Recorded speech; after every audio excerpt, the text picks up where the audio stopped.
Mga shipping companies mi-cancel sa ilang mga biyahe tungod sa kusog nga hangin ug dagkong bawd. Nagkaguliyang ang mga ruta sa PUJ. Mga pasahero wa katultol asa mosakay. Inahanog anak gipatay gilubong sa septic tank sa ilang balay. Ginikanan dili makadawat sa gidangatan sa ilang anak ug apo. Konsehal Mary Ann de los Santos mibiya na gyud sa Team Rama ug nagpasakop sa BOBK. Mga piniriso sa provincial jail nagtinakdanay sa piskat.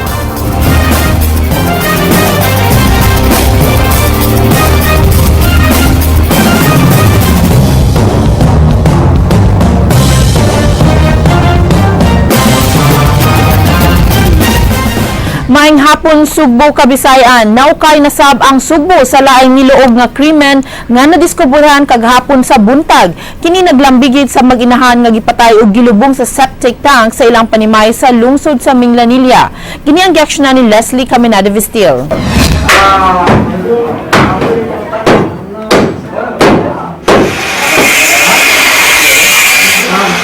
Milanat og pila ka oras una hingpit nga naugkat ang patayng lawas sa mag-inahan nga si Virginia Sharp ug anak niini nga si Micaela, 11 anyos, dinhi sa Deca Homes Phase 2 sa Barangay Tungkil sa lungsod sa Minglanilla.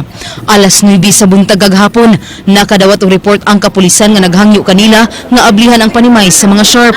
Dihang gisusi sa kapulisan uban ang mga higala sa biktima, misugat kanila ang baho sa patay, hinungdan nga ilang gisusi ang kisami aron masuta kung duna bay patay nga ilaga. Apan wala, ilang nabantayan ang septic tank nga bag-o pang nahuman og semento. Ni samot ang ilang pagduda nga dunay langaw sa sahog sa septic tank mao nga ila kini giablihan.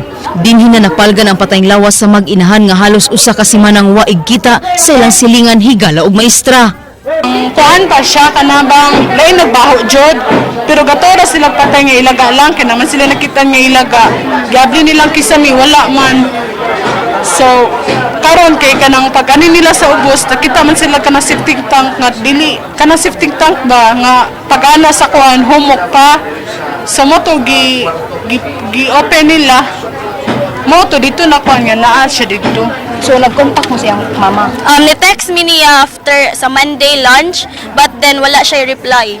So mo na to, nahibong nami kung ano. Nasuta sab nga nangawagtang ang kwarta sa biktima ug mga alahas ug samtang giugkat ang mga patay, mipahigayon og hot pursuit operation ang kapulisan sa Minglanilla batok sa tulo ka tawo nga gidudahang responsable sa krimen. Sila ang katapusang nakitaan sa wa pamahanaw ang mga biktima. Pinaagi sa witness, nasubay sa kapulisan ang prime suspect nga si Manuel Labrador nga taga Kalahuan, ang sinaliga ni Virginia. Mitug-an kini nga ang responsable sa kamatayon siyang amo mao si Sterlito Ricamura ug George Bakiran. Si Manuel sa amo yung investigation makuha ko na mga murag siya may prime suspect kay siya mo may unang nakuha jud namo. Namo daw ni siya nakautang nga na medyo gipaningil. Medyo naka-argue sa biktima. So makita nimo dito mga struggling sa mga gamit sa ubos, sapatos na. Ang yang bag naka-open na, tapos wala na yung makita, na yung mga kwantong mga wala na yung kwarta. Narito yung mga cards, yung mga kwarta, wala na yung kitang Nagtinukmuray ang tulukon kinsa ang nagpatay ug matud sa duha si Manuel gyud ang utok sa krimen ug igo lang silang gikuha aron patabangon kay duna kuno ipalabay nga ero ang iyang amo. Apan pag-abot nila sa panimay, nakurat sila nga tao ang ilang hipuson. Matud ni Manuel, nakita na lang kuno niya ang iyang amo nga nagkadugo ug igo lang sab kuno siyang gisugo nga ipalubong sa septic tank. Di ba kalud-anon na pag ako misis na yung mga siliran nakadungog. Naday palubong dito ni ma'am nga kuan. Iro adto tao man uyay laina ni suwam ka musulti biya antaw ta kadire. Nagigipanlak na niya. Nya naman na si Armas. Iya mitahadlo ko nga mana. Sama pinuli ko niya. Ilawan ko ipagilalo ko. So ikaw may nagalubong ato? Okay, ako may kamahon ko. Manalo kung tayo na dito magbako ng tayo. Hindi pa kuan mo yung mga pinalagay sa hospital ko. Wala kita ho kalibutan na mamoy inosente ni kuan ni. Nakatrabaho ko ana niyo. Kuan na kanang balay ma'am, sus ma'am kamayer ko kita ng mga tug ma'am.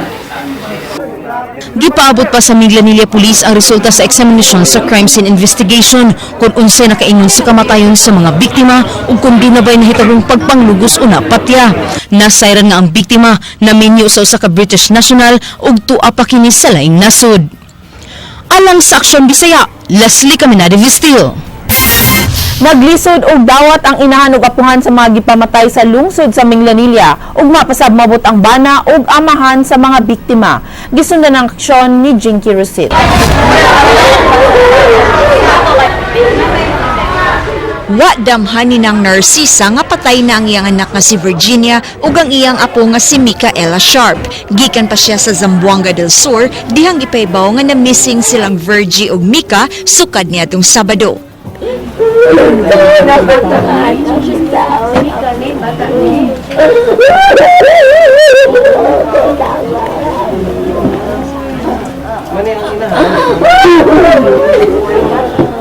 Matud ni ini, niadtong Biyernes nang sila nagkaistorya siyang anak, dihang gipadad-an siya og kwarta.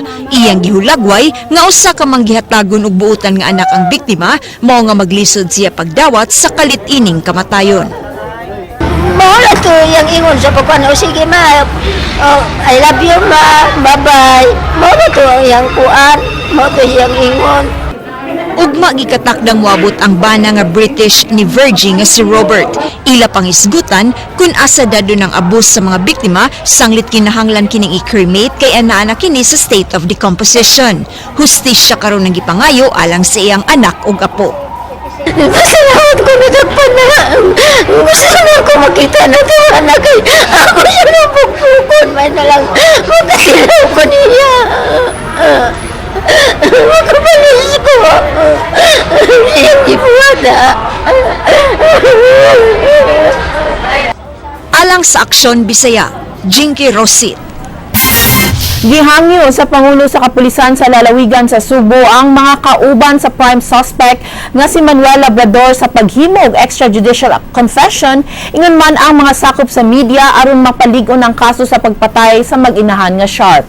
Nagsunod sa aksyon si Leslie Caminade Vistil. Responsable because ato sang Buot ni Cebu Provincial Police Office Director Noel Guilliamac nga mo-execute og extrajudicial confession ang dinakpan nga giingong way partisipasyon sa krimen sa mag-inahang Sharp. Gani mo hangyo usab siya sa mga sakop sa media nga naka-interview sa mga dinakpan nga mo-execute sa bug statement aron mapaligon ang kaso.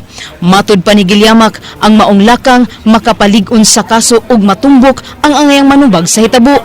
kung pwede makuha og extrajudicial confession ang least guilty, because we do not want later on that there will be retraction, because I believe most of them admitted to the crime, so atog yung paligunon, no? Nagduda si Guilliamac kang gipahimuslan ang duha ka biktima apan ila pang gipaabot ang resulta sa gipahigayong otopsiya. Dako ang ilang pagtuo nga usa sa motibo nga ilang nakita mao nga na-pressure nga madali ang paghuman sa panimay kay nahatag na ang kwarta. Transaction siguro between the family nga kinahanglan mahuman ang balay, no? Because I think the husband is coming this coming September. So because of the pressure sa wife siguro nga tiwason ng balay because she already gave money to the contractor. So sa siguro sa mga reason sa pagpatay ng motibo. Gisusi sab kun duna bay laing tawo nga nalambigit sa krimen. Nag-inventory sab sila kung unsa pa ang mga nawagta nga gamit sa mga biktima. Alang sa Aksyon Bisaya, Leslie Caminade Vistil.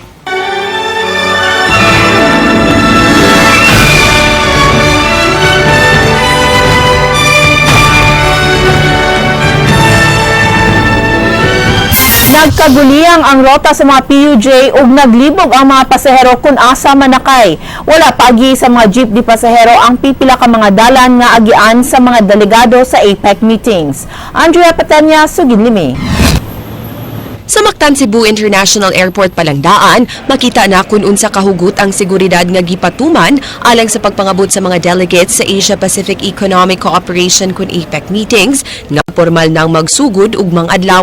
Matag karon ug unya makita sa kadalanan ang pag-escort sa mga sakop sa Highway Patrol Group niining mga vans nga mao'y gisakyan sa mga delegado. Matud sa Operations Chief sa Cebu City Traffic Office Joy Tumulak, kutob pa karong Setyembre 6 ang ilang pagdili sa mga jeep de pasaheroan sa pag-agi sa Dan San Jose de la Montaña o gitawag na karon og St. John Paul II Avenue aron paspas ang pagbiyahe sa mga delegates padung sa mga hotels diin ipahigayon ang ilang meetings. Ang mga PUJ nga apektado ang mga rota sa rerouting mao ang 03Q, 06H, 04L, 04M, 09J, 10H, 08F, 01G, 12E, 12G, 12I ug 12J.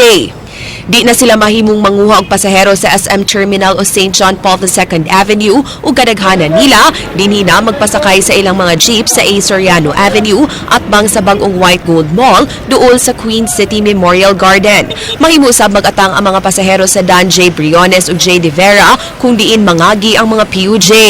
Apan daghan gyapon ang wa nasayod sa bag-ong atanganan og jeep. Sama niining si Desiree nga taud-taud nang naghuwat sa SM Terminal apan wa pagyud nakasakay. Di ka aware? Dili. Kanina na ka nagpaabot. Oh, ibang ko hawan man.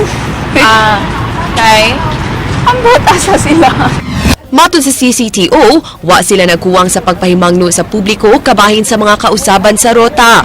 Okay, before na mo gi-implement ang rerouting, doon naman naghimo may og info drive ngadto mismo sa terminal, and then nagapod-apod sad may og mga copy sa mga ruta ug asa sa ladapita mo agi, and then we advise sa mga drivers nga ilang i-post sa ilang PUJ ang maong mga rerouting area.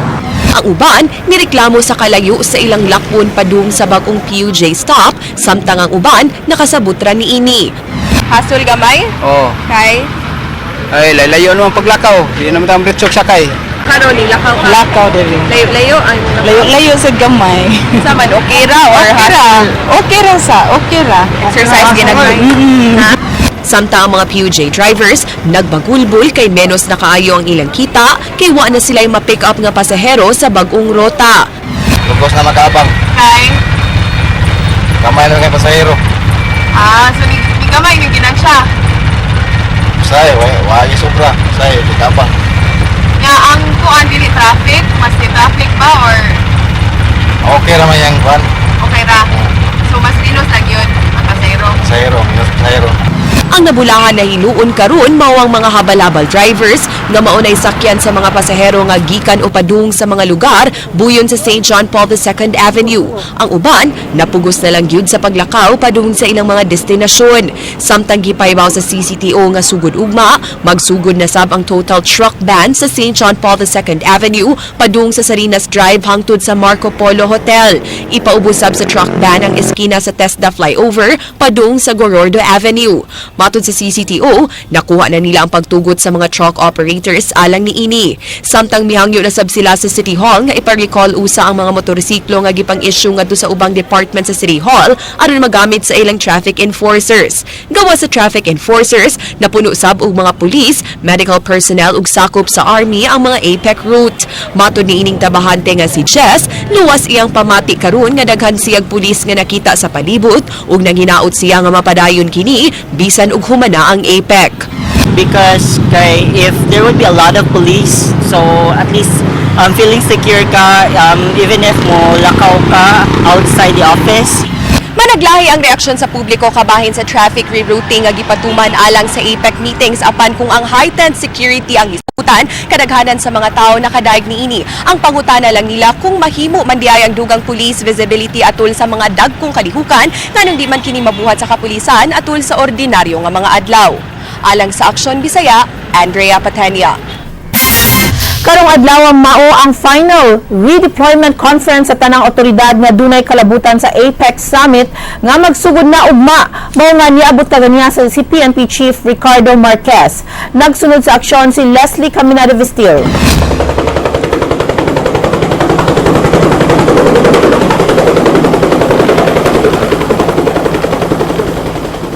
Gisutan ni PNP Chief Ricardo Marquez kung in place na ba ang tanan alang sa pagsugod ugma sa Epic Summit. Mato niini nga mas labing maayo nga mas daghang tropa ang anaa sa kadalanan nga makita kumpara nga anaa lang sa estasyonan. As much possible, gusto ko konting tao lang, 1, 2, 3 tao lang makita ko sa police station. Our people should be where? On the streets, pounding the beats, knocking at the doors of complainants and witnesses. Ganun dapat ang pulis eh. Wa sa mapatuman ang gunban sa Sugbo, subay sa mga kalihukan sa Epic Summit. Mato ni PNP Chief, ang pagpatuman og gunban, taas og proseso, kay kinahanglan pang mapahibaw ang mga gun holders, bahin niini. Hinuon gidawat ni PRO7 Regional Director Prudencio Tom Banyas, nga usa ka challenge alang kanilang mga pulis nga magbinantayon kanunay, kay wa mapatuman ang gunban. May mga timeline pagka ipapatupad natin. Hindi pwedeng madalian kasi we have to inform yung mga firearms holder na may ganito tayong ipapatupad na regulasyon. Kung ipapatupad na natin simulan Lunes, hindi, probably we don't have the material time to do that, maraming magagalit sa atin. So wala nang ganun? So most likely wala na yun. It's a challenge to the law enforcers, the security forces securing APEC 2015 here in Central Visayas. And we will continue to do our duties. Alang sa Aksyon Bisaya, Leslie Caminadi Vistil.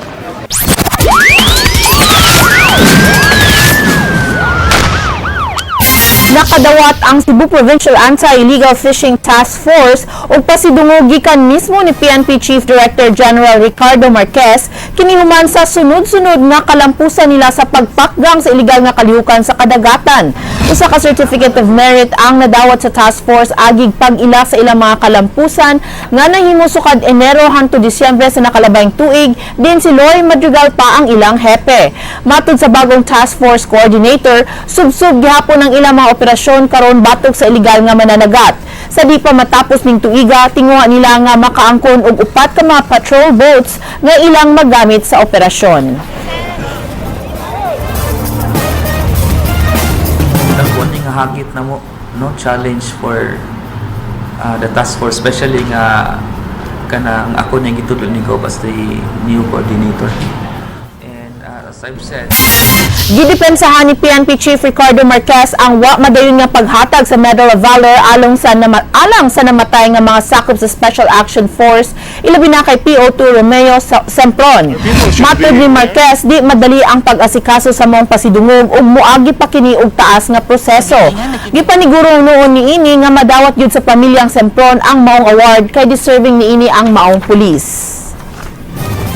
Yung mga awards na sobrang matataas, it takes some time to finish. Alam niyo yung award na binibigyan ng Metrobank at saka ng Rotary Club. It is a year-round selection process.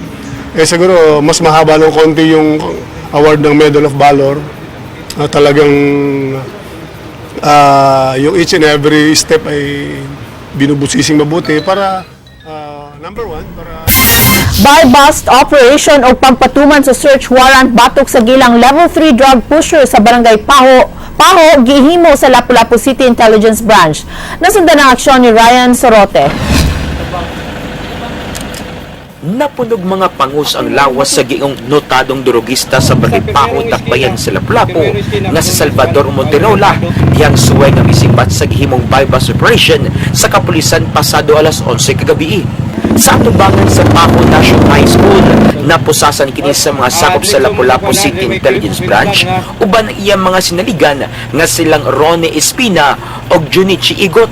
Gingong sangit-ngit na dan sila mag-atang sa ilang mga customers kay gawas nga mingaw accessible sab kini. Nakuwagikan sa madinakban ang usa ka 357 revolver, halin, 2 ka medium pack ug 14 ka magagmay nga puto sa shabu. Napangos magkaron? Wala ako ang bigyan. Dili mo. Sa? Dili mo. Dili nyo? Ang bigyan. Pero kung napangos sa play, umalagi. gamit ka drogas? Dili. Sukat-sukat? Di mo gamit. Gusto nyo. Gusto nyo ba ramis gawas? Gusto nyo dapkop. Usod mo nila nyo. Ito mag-stay, aring yun sila tapinsanan. Ang repacking dito sa balay ni JR, which is subject for a search warrant. So Dulra sa lugar ang panimay sa subject nga dunay gimontar nga CCTV camera o metal gate nga dinapay suwat nga no to drugs. Ang lugar mao'y hideout sa grupo diin sila magripak og mamaligya og shabu mo nga gironda sab kini sa kapulisan dala ang search warrant.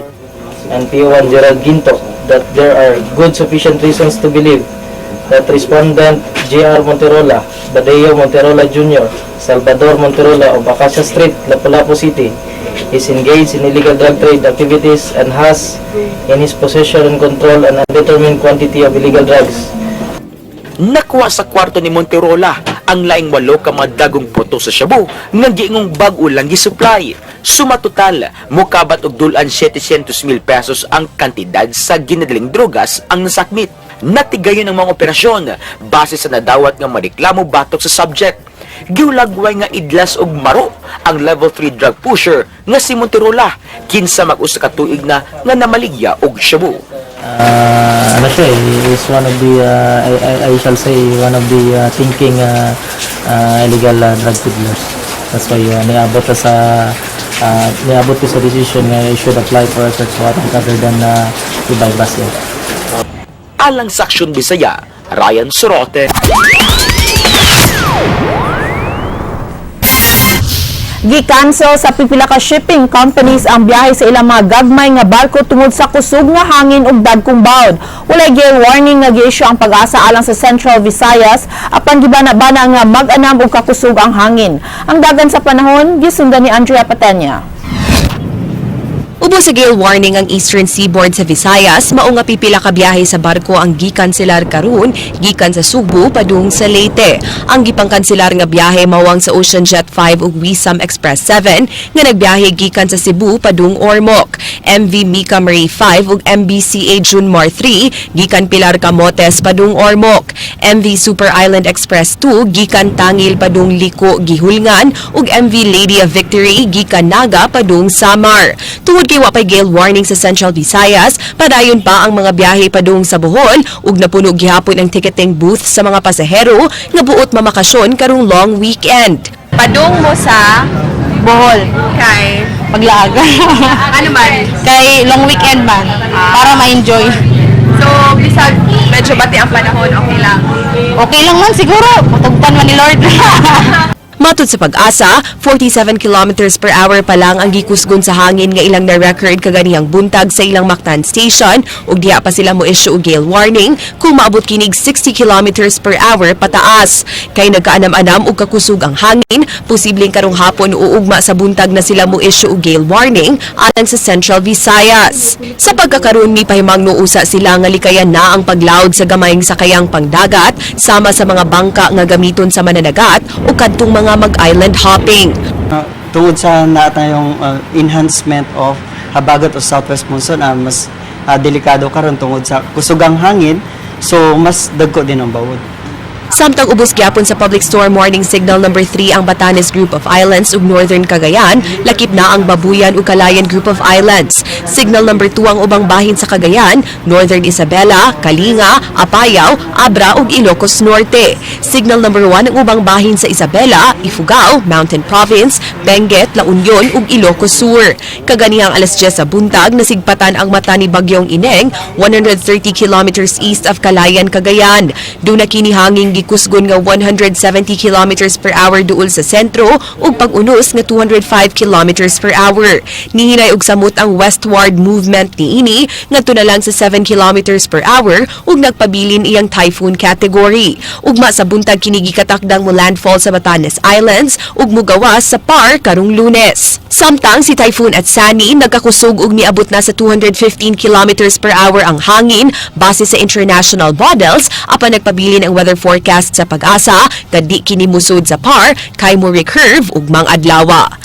Alang sa Aksyon Bisaya, Andrea Patenya. 20 ka piniriso sud sa CPDRC gipang piskat. Gikahadlukan nga mas mudagan pa unya ang mataptapan niini tungod sa nagkahuot na ang maong pasilidad. Gisundan na ang aksyon ni Jinky Rusit. Tungod sa nag-anam na nga kahuot sa mga piniriso sud sa Cebu Provincial Detention and Rehabilitation Center kon CPDRC, gikabalakan nga basin og mas mudaghan pa unya ang kaso sa mga gipang sore eyes kun piskat sud sa mong pasilidad. Nasayran nga 20 ka mga inmates na ang gida sa klinik sukad niadtong miaging semana tungod sa maong sakit sa mata. Duda sa tigduma sa CPDRC, nakuha nila kini gikan sa Dalaw. Di ka na ito mapugnan nga, anang makasud ba, kaya di mo kay mailhan usahay ka ng piskat nga pabitaw kapwa. So, kung natakdan sila, trukuan ka ng kamot ka na yan, or tamalan na kita rin. Apan matud sa nurse sa maong pasilidad, di angayang ikaalarma ang maong sakit sanglit di pa kini usa ka epidemya. Wa noon nila gi-isolate ang mga nataptan sa piskat sanglit maayo ra kini sud sa 5 ngadto sa 7 ka adlaw. Ug tambag sa mga medical staff, kanang proper hygiene, kanang hand washing nya. Kung kuan sila di sa may maghikap silang mata, kung naamang maghikap sila kay kung katol kanang nalas na towel bitang limpyo nya manghindaw gyud pero may proper hand washing. sa labing uwahing ihap nasayran nga moabot na sa kapin 2,500 ang inmates sud sa CPDRC. Alang sa Aksyon Bisaya, Jinky Rosit. Nanawagan ang Council of the Laity sa publiko nga mosalmot sa Interfaith Prayer Unity Rally ug mga adlaw dinhi pahigayon kini sa covered court sa Archbishop's Palace sugod alas 2 sa hapon hangtod alas 6 sa gabii. Bukas kini sa tanan nga mutabang sa pag-ampo nga di mapasar ang House Bill 110 kun ang Anti-Discrimination Bill nga motugot na unya sa same-sex marriage. Nalabang na ang balaudnon sa first reading ug ikahadlukan nga madayon ang pagkapasar niini. Tambungan ang mong kalihukan sa mga kongresista sa lalawigan ug dakbayan sa Subo. Karong Oktubre sab i-anunsyo sa Council of the Laity kung kinsa ang mga kandidatong ilang i-endorso sa maabot nga piniliay. Matod sa grupo sa mga laiko, wa nila tuyuan nga matumong sa APEC meetings ang ilang interfaith rally. Apan alang kanila, mas maayo nga masaksihan sa global leaders kung unsa kahugot ang baruganan sa mga laiko sa Subo batok sa same-sex marriage. The arrival of our delegates from different countries in Asia Pacific region, hopefully makabasa sila sa balita, they can see it on television, nga hala, ang Cebuano, no? They have sending a clear message to their own government that they don't like to follow what happened to Puerto Rico last Monday when Puerto Ricans approved the same-sex marriage. And what happened to Mexico? What happened to majority of European? Human siya mi-resign pagka-minority floor leader sa Cebu City Council niadtong Lunes, formal nang gipahibaw ni Konsehal Mary Ann de los Santos nga iya nang biyaan ang Team Rama ug mutapo na siya sa Bando, Osmeña, Pundok, Kauswagan kon BOPK. Usa ka seremonyas ang gipahigayon ganiha sa Barangay Hall sa Lahog. Nagsunod sa aksyon si Ray Pasaporte. Nagtapok atubangan sa Lahog Barangay Hall kining mga senior citizens nga nagsulob og green nga t-shirts. Dayon naabot si North District Congressman Raul Dilmar ug misunod si kanhi Mayor og Kongresista Tomas Osmeña. Uban ang iyang kapikas nga si Konsehal Margot ug anak nga si Miguel, uban sab ang asawa niini ug anak babay. Napuno sa mga tao ang Barangay Hall. Diin gipahigayon ang seremonyas nga gitambungan sa tanang konsehal nga sakop sa BOPK ug ang umaabot nilang line-up sa sunod tuig nga piniliay. Nagsulob ang mga sakop sa BOPK og t-shirt nga blue ug green nga dunay tatak nga wear okay. Nangumidya si Tomas nga sud sa 20 ka tuig karon pa siya makasud sa Barangay Hall sa Lahog. Gitug-an niini nga kapin sa 2 ka buwan na ang milabay nga nagtigom sila uban si De Los Santos og ilang gihisgutan ang nangagi. Diin kaatbang pa sila sa politika. Alang kaniya, di personal ang ilang away ug ang importante ang kaayuhan sa syudad. Hinungdan nga iyang gihangyo si De Los Santos nga mutapon sa iyang partido. So Marian, thank you for sharing that dream. Thank you for sharing that vision. Thank you for making a stand, knowing that it is not easy. I'm telling you that we welcome Mary Ann and all the officials of Barangay of Lahog. Matod ni Kongresista Bibot Abilianosa nga hapit na mabangkaruta ang syudad. Kunwa pa ang SRP hinungdan nga nagkinahanglan ang syudad sa Sugbo ug taw nga manluluwa sa syudad. Butyag sab ni Osmeña, daghang kapitan ang buot motipon sa administrasyon ni Rama tungod sa 8 bilyones pesos nga pasiunang halin sa SRP. And I can see who the real Marian is. He asked for no conditions, and the message is very simple. Marian de los Santos is not for sale. And of course, Tommy cannot be our savior without us. So we need people like Marian de los Santos who will stand up. Matod ni Mirian, kinsa nag-alagad og 19 ka tuig sa Barangay Lahog, una pa nahimong konsihal. Iya unang giagian ang taas nga proseso ug konsultasyon ngadto sa iyang mga konstituwente. Ug pamilya una pa siya mihukom nga mobali sa laing partido. Bisan tuod ug mutapon ko sa pamilyang BOPK, I will not lose my identity as Mary Ann Galosan. Ang maong desisyon ni Mirian gihangop sa iyang kaalyado. Well, of course, iyan mo ng desisyon. Murag, anugon lang siya, kay kami magkitahin na kuyo sa pag-pundok ni Team Rama. Pero iyan mo ng desisyon, ako nang girespetuhan. Kaya mo mo yung atong demokrasya. That's the essence of democracy. Alang sa Aksyon Bisaya, Ray Pasaporte.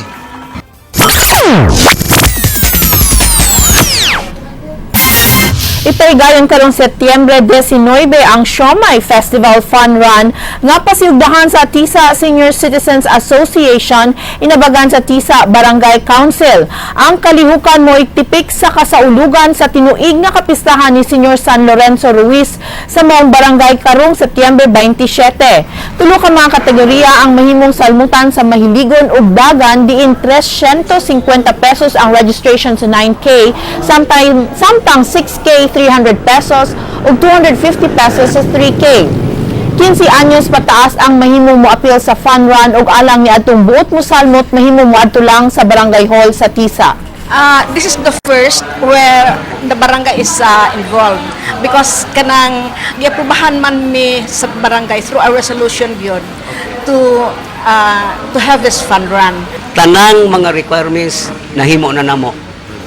Nag-launch ta pero press conta, ready na ang tanan. Full system ko na.